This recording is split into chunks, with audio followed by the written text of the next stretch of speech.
right, without further ado, we're bringing on our first guest of the evening, a good friend of mine, Miss Kelly. How are you doing tonight, Kelly? I'm doing great. Thank you so much for having me. Thanks for being here. This is like so overdue. Like it's embarrassingly Yes, overdue. yes, I it mean, is. I think first of all, I should have asked you years ago if I didn't. And then when I did ask you, I had you booked when my brain was still clonky and wasn't going to be able to do any broadcasts for a little while and kept having to reschedule and stuff. So I really truly appreciate you being so patient through that time, really. No problem. I'm glad I could be here You're for the sure. you're the bomb.com, man. Thank you. So we got people watching tonight. I'm going to keep an eye on the chat room here. If anybody has any questions for Kelly during this Okay. broadcast, please do post them in the chat there, and I will do my best to get to all of them. So, Kelly, I got to tell everybody how we first met. So it was a breast cancer awareness thing where they invited all the survivors out to AT&T Stadium, and we were going to form a human ribbon. I mean, I guess it wasn't really a human ribbon. It was humans holding a giant ribbon, right? True. And there was like I think there True. was two ribbons, right? And Yes. um Yes. and like we had never met in person before, but a mutual friend, Rob, had told you to watch out for me there. Yes. And we Yes, met he each did. yes, and we met, and it was like I don't know if this is how you felt, but I felt like I'd known you forever the second that we met. Truly, Right. it Yes. was I don't know if it's the whole breast cancer survivor thing or what, or just that we're both like rock and roll kind of people. But I'm going to show everybody this picture, and this was from I believe 2013. So this was, you know, a while back. It was about two Yes. years out of my chemo, and so there we are, and with your husband Ted there at the time, and his hair is all pink and everything, Pink. and it's fabulous. And you had like the beaded hair wig going on, and so freaking cool. I so love that. But the moment we met, we just kind of, I don't know, we just bonded. And I know that that happens a lot with breast cancer survivors, but especially I felt that with you, my friend, truly. So, Felt felt the same way, well, dear. I'm so glad. Thank you. And we still see each other out on the music scene every now and then, Hmm. and love getting to run into you. But, we've never sat down and had this conversation before. So We it's have not. very long overdue. So, Kelly, I know you've been through several bouts of cancer in general, but let's take you back to the first time you were diagnosed with breast cancer. Can you tell me what led up to those events? Okay. Actually started in January of '98. I went in for my normal pap smear and mammogram. And when my doctor walked into the room, he said, "What's going on with your thyroid?" And so I said, "I don't know. I've had some issues." And then he did my pelvic exam, and I had a large cyst on one of my ovaries. And we completely forgot about my mammogram. Oh my gosh, are you Completely. kidding? Yes, because I was having heart palpitations. I ended up having Graves' disease. Oh my And gosh. so he was afraid that with the cyst, he was going to have to operate, but I had heart palpitations. And oh, it was so we forgot about it, totally forgot about it, and concentrated on getting me well with my thyroid issue. And in September, I had gone to the Y and worked out, and I didn't get over to work on my pecs because there was a guy over on the machine. And so I went over to another machine, and when I pushed up to do my exercise, I had an issue with my irregular periods. Sorry, guys, but and I had to go home. And so I was standing in front of the mirror, turned on the shower, and I actually went, "Oh man, I didn't get to work on my pecs." And I saw a tumor. Like I saw my you tumor. saw the lump through your skin. I did. I saw it pop out. Where about was it? Can you It show? was right near my sternum, my left breast, Oh wow. and it was about the size of a jack's, ball and jack's Uh-huh. ball. Yeah, yeah. Ended up being stage 2B, which means it was in my lymph nodes, and I started a trial that Baylor in Dallas did on the sentinel node biopsy. It had just started December of 97 and it ran through December of 98. And I found out about this through an oncologist. And I was one of the, I guess, in the trial with the sentinel node biopsy. And I had two nodes that were positive. So they removed those. And then I had 11 more. So So I was, so just to tell everybody about the sentinel node. So and this was around what year was this? Because I know that this was 98. same year. Yes. Okay, so the same year. And Yes. I think what you are referring to, like when I got diagnosed, they needed to do a sentinel node biopsy. And so tell me if this is what they did. I'm just telling it for the viewers to understand. Sure. But at the time in 2010, when I was diagnosed, they gave me about 8 shots in my areola. If you're a guy and you don't know what it is, look it up. It's not where you want to get a shot. And they injected this fluid that actually would light up and it would drain into your sentinel node. That's how you could figure out which one was your sentinel node. Your sentinel node is the first lymph node that any fluids from your breast drain into, essentially. And so that's how they find that. And then they want to biopsy that one because the first place breast cancer would spread is your lymph nodes, and it would start with the sentinel node. So they gotta biopsy that. So was that a similar procedure that you went through? It was. They actually did my shots around my tumor site. And then I chose to be awake during the procedure. And they used an instrument that was like a Geiger counter because the material that they put into you is radioactive Oh, I enough didn't realize. where Yeah. they little, and Uh huh. when it got where it, like you said, it spread to that Uh huh. sentinel node and one more, it made like a different noise, like Oh a Geiger wow. Yeah. counter. See, So that's I know mine didn't do that because mine was on a screen. Like they had a screen up and they could see it on a okay. screen, but it's all the same concept. I was awake for mine too, and it was yours was around your actual tumor, so it wasn't on your Right, areola. right, Yeah, right. that's not fair, man. Okay, anyway. But you were awake. Anyway, It still doesn't sound like fun to be awake for, no, especially no. near your sternum. That would be painful. Yeah, yeah. Well, and then I went through 4 rounds of chemo. I did adriamycin and Zytoxin, and I did not want to port, so I took all my chemo through my hand. Wow. So Um, like you mean like a regular IV?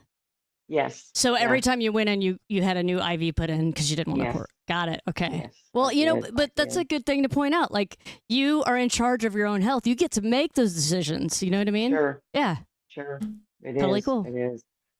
And then I had 33 rounds of radiation, and I was on tamoxifen for 5 years and Fermara for about 3 years. I chose to get off that early. So I had the BRCA 1 and 2 testing done in 2008. My daughter was really adamant about me doing that, It's and I good. did not possess either one of the gene mutations. So Got you. um, that was good. Out of curiosity, have you been tested anytime recently for any genetic Yes, testing? Yeah, because so yes, and again, I'm going to be plugging a bunch of stuff just because I want the viewers to know. So you sure. probably already know, but from that time that you were diagnosed and when I was diagnosed, there were just a small handful of different genes that they traced back to breast cancer. And now it's like, I think it's over 40 by now. I know last time I did it was like 37. Yes, And so they're finding more and more genes that they're able to trace back. Now, the more they find, the less percentage of likelihood. So, like the big ones, the BRCA, there's a higher percentage of getting breast cancer. And then as they find them, at least this is what I've noticed, they sure. have a less percentage of risk, but they still have a risk. Is the point? So, anyway, Right. you did get tested again more recently. I did after, so Okay, as I the turned, story goes, go ahead. as the story goes. But I did want to say something about self breast exams. Um, there's a lot of conflict about when to do it or whatever. I would tell people pick your birthday, pick your birthday and do that every month. and just as a present to yourself. Oh, I love that. That's a genius Yeah, idea. That's brilliant. It really is because that's one day every year that you're going to remember. yeah, If that's the day you do it, you'll remember right, because you're always going to remember your birthday. right, That's very right. smart. I love that. So I did continue to do, breast exams, and I'll be, that'll be 27 years this September for my first cancer. And but unfortunately during COVID, about June, I went to tubing with my daughter. And when I was getting out, I kind of had to stretch up, and I felt like a twinge or a sharp pain in my right ovary area. And I went to the doctor, and he just an exam on the outside and did some blood work. And then about that was in June of 2020, and then by July, my navel was protruding and my stomach was getting bigger. So I had a CAT scan done, and I had a mass on my right ovary about the size of an orange. Oh my So, God, that's terrifying. yes, I had this is another point I want to bring up too, because I I made the choice to have a vaginal hysterectomy because I was tired of being cut on. And was told that my doctor could not get all of my right ovary out because of endometriosis. Well, I never knew I had that because I didn't have problems like I've heard people have. Right, right. So, you know, I heard my mom's voice telling me you should have been cut open because then he would have been able to get all that out. But anyway, that little bit of ovary that he couldn't get out in 2002, in 2020 turned into cancer. And by the time I had it removed, it was the size of a football. Oh And my that was God. September. So in 3 months, I was very, very lucky that it grew that fast because people, ovarian cancer hides itself and masks itself as so Yeah, it's many very different things. dangerous. And So there's no dangerous. test for it, that can do what they call a tumor marker. Mhm. And my tumor marker was triple digits. Oh, good So Lord. Wow. That's crazy. yes. Well, so So I have to ask you, I mean, football, that's big. Like, I mean, yeah, were you yeah. swollen, I guess? You had to have Oh, been. I looked like I was about 3 months pregnant. I Oh was, my God. yeah, yeah. Oh my God. And I know you stayed on top of that. So it grew stupid fast, just crazy. Yes, and unfortunately at the time I didn't have insurance, Oh no. and I had inherited some money from my father, so I didn't qualify for JPS. And the doctor at JPS actually said, "You can find doctors and hospitals that will help you, that will cash pay." So Yeah, it's true. And that's see, you're giving hmm me all these opportunities to tell people things. Thank you. yay. No, because it's true. If you're in a situation, don't ever think that money is going to keep you from getting well. There's a Right. way, okay? And on our website, for example, breastcancerconsicket.org, there's a little link at the top that says "Get Help Now," and you could find ways to get help right now if you need financial assistance. We have a lot of resources there, so wanted to be sure and plug that. And I'm super glad Yay. that you had resources to figure Yes. out how to make that happen. That wasn't too hard to get to. I'm really really really glad. Right. Yeah. And then I really had good help. Somebody directed me towards a medical broker, and they helped me once my Medicare kicked in. They helped me with the best plan for me based on my medical history. Now So that's a really I cool was thing, really, a medical oh yes, broker. That's so cool. I've never yes. even heard of one. That's awesome. Yes, I had neither, and they didn't charge me anything. They make their money, on Yeah, the right on. insurances. But I got you. Yeah, but it was wonderful that's because great. I really didn't know where to go, so Right. what to do. So, Yep. um, but I'm still seeing that oncologist for my ovarian cancer every 6 months. Um, but then we had another. I actually back up to ovarian. like I said, I didn't have insurance, and I chose to not take the oral, I mean, the intravenous chemo, and I took an oral chemo.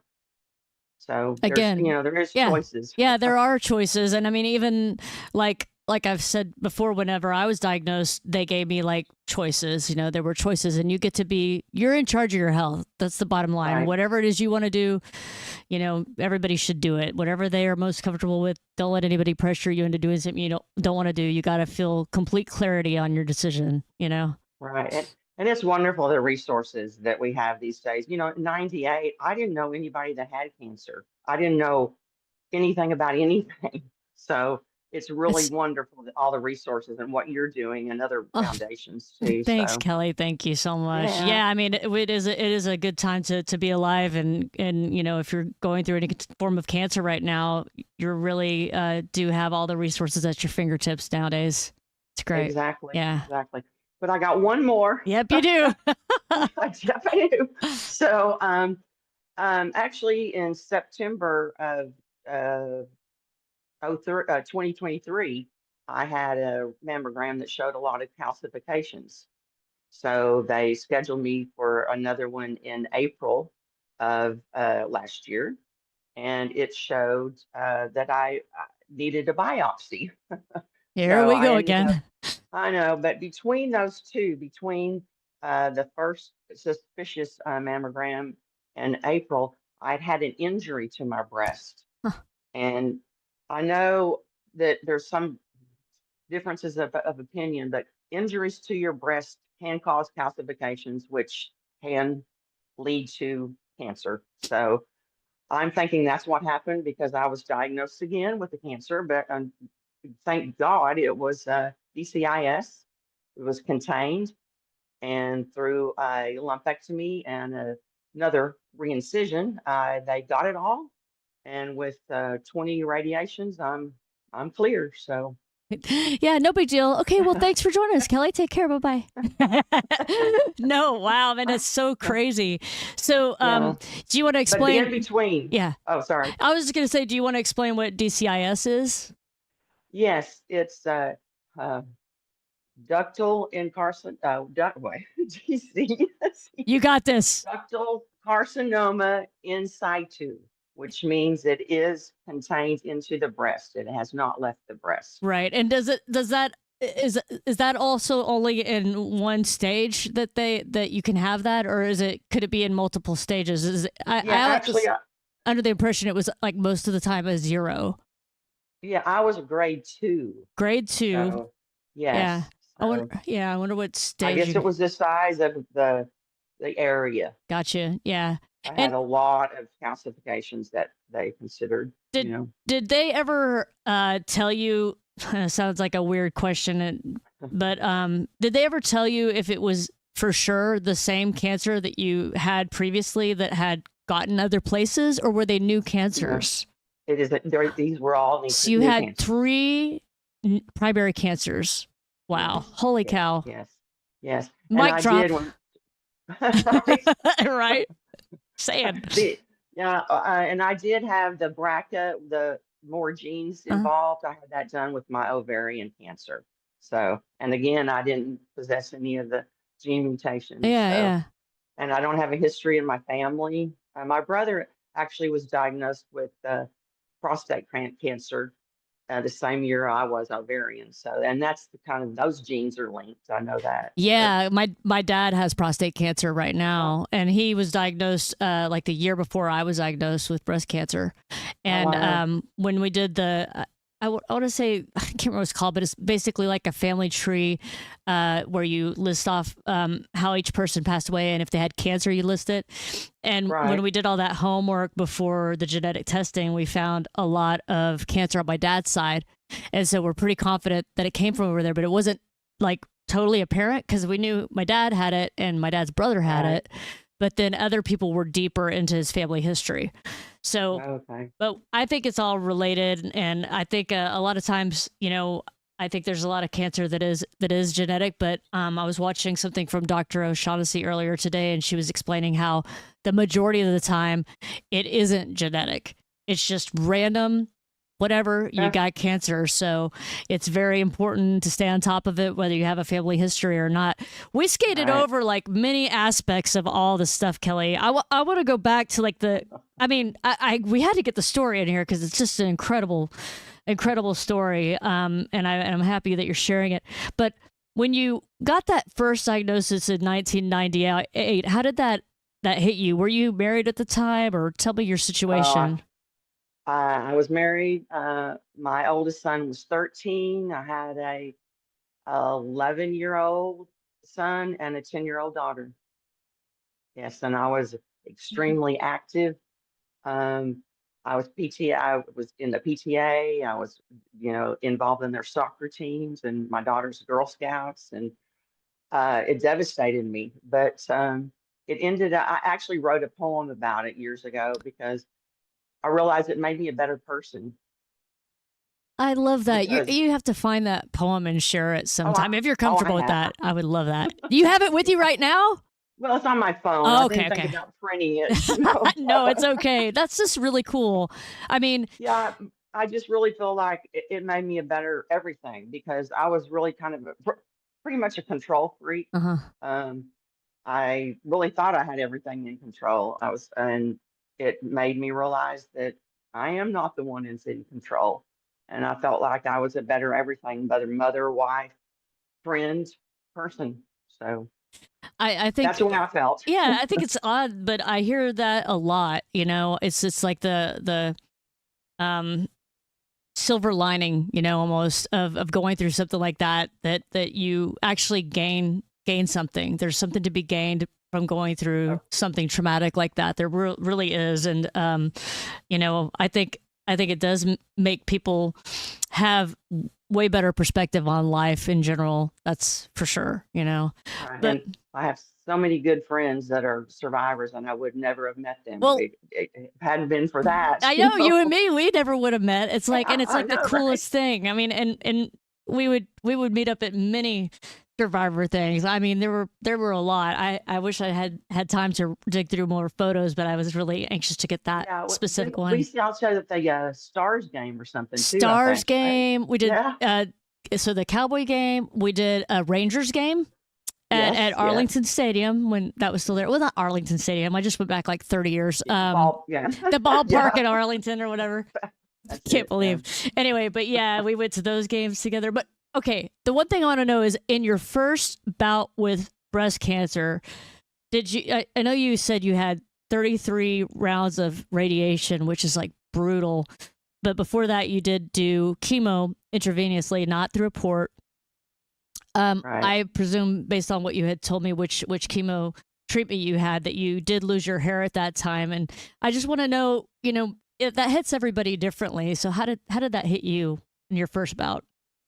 Um, you know, I really didn't mind it. My mom bought me a wig, and I wore it one time. I felt like the whole time it was going to pop off, you know. So I had a lot of fun. It was winter time, and so I had a lot of fun with hats. I bought so many hats and scarves. Um, and then when it started coming back, I just stopped wearing the hats. And I had a woman one day tell me, she said, I wish I was brave enough to wear my hair like that. And I said, well, chemo helps, you know? So, You become really brave when you go through cancer. yeah, yeah. That's So really it cool, was, though. But you know what? I still had to shave my legs. I didn't understand Oh, that. that's not So fair. See, you, no, you it's not didn't. fair. Next time, you need to ask for this other chemo that does really good for your legs. Right. No, I No, remember. Yeah, okay. yeah. No, No, never not mind. next Maybe not. time, Yeah, please. maybe not. I have said before. I'm like, man, I wish I could just bottle that part of it. You know, like, and not be dangerous to take, and just because. Oh my gosh, it was a. Oh my god, Taxol was the one. So I had adriamycin Oh, and Cytoxin, and then my last four were Taxol. Taxol is where I lost all the hair anywhere on my body. right. Eyebrows, eyelashes, nose hair, everything, everything.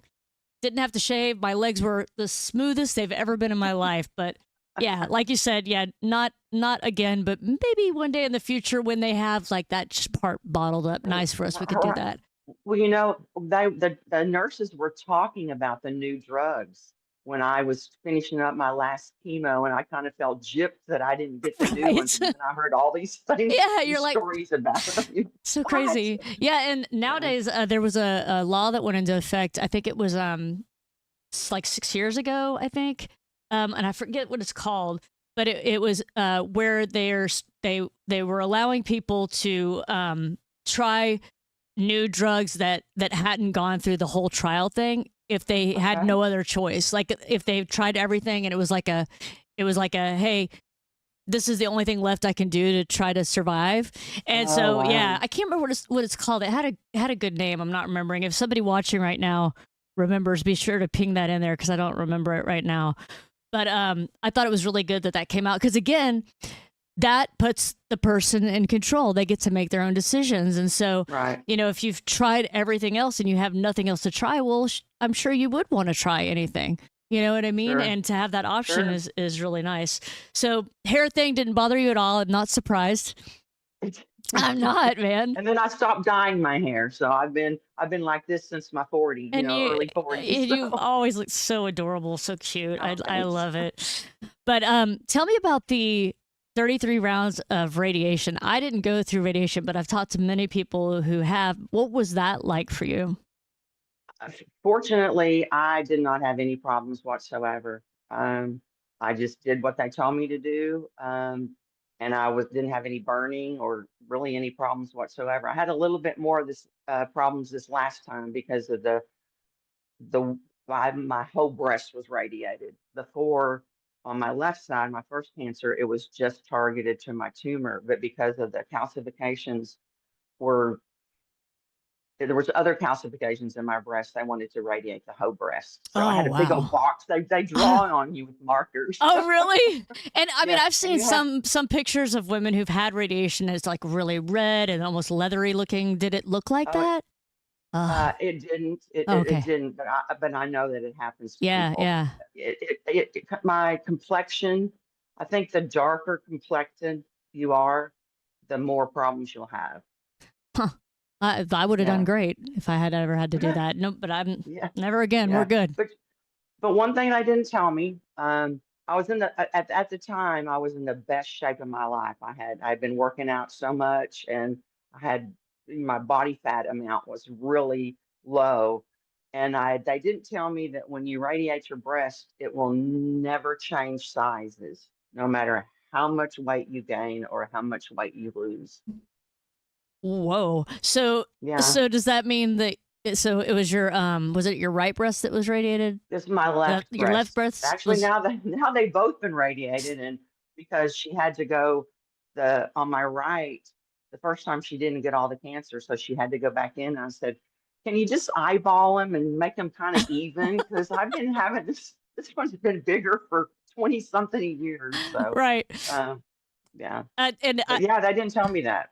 and I'm sorry that like I keep doing this, but like talking to you, I just feel like we're sitting down having coffee. So I'm just talking with you like that. But that's another thing. Like, I didn't have any reconstruction or anything, and I had a mastectomy, and it's sort of the same thing. Like if I gain weight, I'm just gonna have this big belly, but nothing upstairs is gonna grow. It's just, I mean, that is just flat, and so that's True. that's been a very big motivator for me, Kelly, because I don't think I would like that look, where Oh, I I just know. got I this didn't like being belly, lopsided I either. know, Yeah, man. Oh my god, the things we go through. I'm telling you. right. So, you had all the radiation, you had the chemo, you had the surgery.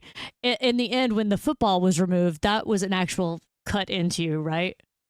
Oh, yes, Yeah. from right above my navel all the way down to my pelvic bone. Wow. Yeah. So it was a vertical cut? Yes, Yeah. yes, yes, it was. Yep. And I haven't really had any problems with that. Yeah. I just just so blessed. Yeah. So, Yeah.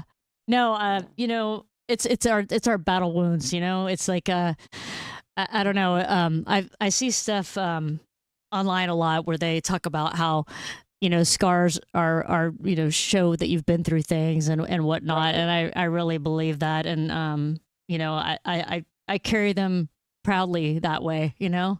We're tough right. broads for going through all this crap. Yes, yes. I wanted to mention something. You hear all the time that 1 in 8 women will have breast cancer. Hmm. Do you know that 1 in 8 will have invasive breast cancer? And they Wow. don't say that word. Yeah. That's It's crazy. Yeah, you do. more will have it. More will have it. Right, But right. 1 in 8. Yeah. So Yeah. The numbers are I just don't understand why they don't add that word. right. Yeah. I mean, that's a big deal. Invasive. Invasive. Yeah, Yeah. it is. It is. And you don't want that. We don't No, want that. no, we don't. And it's just so important. I think that the biggest takeaway for me is like knowing your body, doing your self exams and stuff like that, and really following through when you think there's something wrong. People get scared. I've heard people many times. Well, I don't want to know. Trust me, man. You would rather know than the alternative if that is what's going on, because it's a harsh way to go. And if you catch it early enough, it's totally treatable and you can make It it through is. it and get on the other side and be a better person for it too, right? There you You go. know? Exactly. So there's a lot to be said for that. But yeah, totally taking care of your own health. And it doesn't matter how old you are, start being aware of your body and speak up if there's something weird going on, you know? Definitely. Yeah. Good advice. Yeah. Boom. Yeah. There. There. Now I get to drop the mic, man. Well, we did it, man. Look at that. It's already 8 o'clock. Is Well, we it? chatted it up. I Wow. know. I know. I knew this would happen. I love chatting with you. Every time we run into each other, it's like, I don't know.